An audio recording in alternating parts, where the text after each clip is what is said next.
আসসালামু আলাইকুম। আজকে আমি নতুন আরেকটি রেসিপি নিয়ে চলে আসলাম। আমি আজকে সুজি দিয়ে ভীষণ সুস্বাদু করে মিষ্টি বানিয়ে দেখাবো। এই মিষ্টি যে খাবে একবার সে বারবার খেতে চাইবে, এতটাই টেস্টি হবে। আশা করছি আপনাদেরও ভালো লাগবে। ভালো লাগলে লাইক কমেন্ট শেয়ার করে দেবেন। তাহলে চলুন রেসিপি শুরু করি। প্রথমে চুলায় প্যান বসিয়ে দিয়েছি আর দিয়ে দিচ্ছি ঘি 1 চামচ। ঘি মেল্ট হয়ে গেলে দিয়ে দিচ্ছি সুজি। এখানে আমি হাফ কাপ সুজি নিয়েছি। দিয়ে চুলার আঁচ স্লো আঁচে করে নেড়েচেড়ে 3-4 মিনিট ভেজে নেব। একদম হালকা আঁচে ভেজে নিতে হবে, খেয়াল রাখতে হবে পুড়ে যেন লাল হয়ে না যায়। আর দিয়ে দিচ্ছি এলাচের গুঁড়া সামান্য পরিমাণে সুন্দর ফ্লেভারের জন্য, আর স্বাদ মতো লবণ দিয়ে দিচ্ছি। দিয়ে আমি ভালো করে ভেজে নেব। আর দিয়ে দিচ্ছি নারিকেলের গুঁড়া 2 চামচ, নারিকেল গুঁড়া দিলেও হবে। দিয়ে আমি ভালো করে ভেজে নেব। নারিকেল গুঁড়া দিলে আরও টেস্টি হবে, অবশ্যই দিতে হবে। যখন এরকম ভাজা ভাজা হবে, একদম দানা দানা হয়ে আসবে, তখনই ভাজা হয়ে যাবে। এখন আমি চুলা থেকে নামিয়ে একটা বাটিতে ঢেলে এক সাইডে রেখে দিচ্ছি।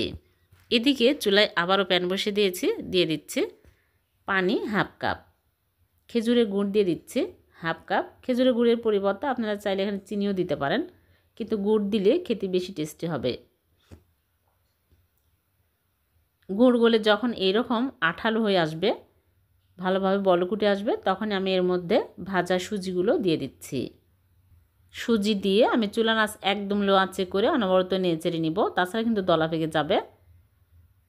আর এর মধ্যে দিয়ে দিচ্ছি গুঁড়া দুধ হাফ কাপ। গুঁড়া দুধ দিলে আরও টেস্টি হবে, খেতে ভালো লাগবে। গুঁড়া দুধ অবশ্যই দিতে হবে।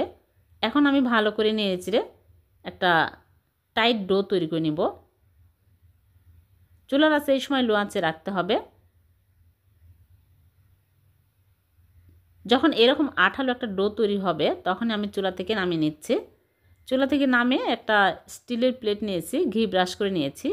এই প্লেটের মধ্যে আমি ঢেলে নিলাম, নিয়ে চেপে চেপে এইরকম করে সমান করে দিচ্ছি।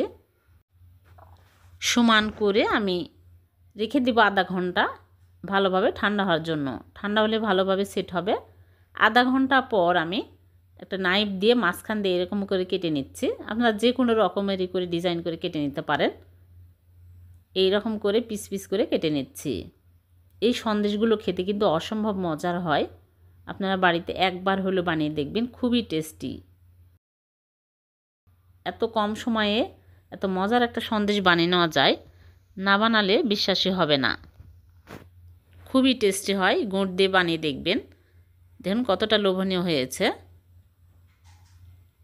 এখন আমি কেটে সার্ভ করে নিচ্ছি। উপর দিয়ে বাদাম কুচি দিয়ে সাজিয়ে নিয়েছি। হয়ে গেল গুড়ের সন্দেশ। ভিডিওটি যদি ভালো লেগে থাকে লাইক কমেন্ট শেয়ার করে দিবেন। আর এরকম সহজ নতুন নতুন রেসিপি পেতে চ্যানেলটিকে সাবস্ক্রাইব করে চ্যানেলের সাথে থাকবেন। আর পেজ থেকে দেখে থাকলে পেজটিকে ফলো দিয়ে রাখবেন। আবার দেখা হবে নতুন কোনো রেসিপিতে। আল্লাহ হাফেজ।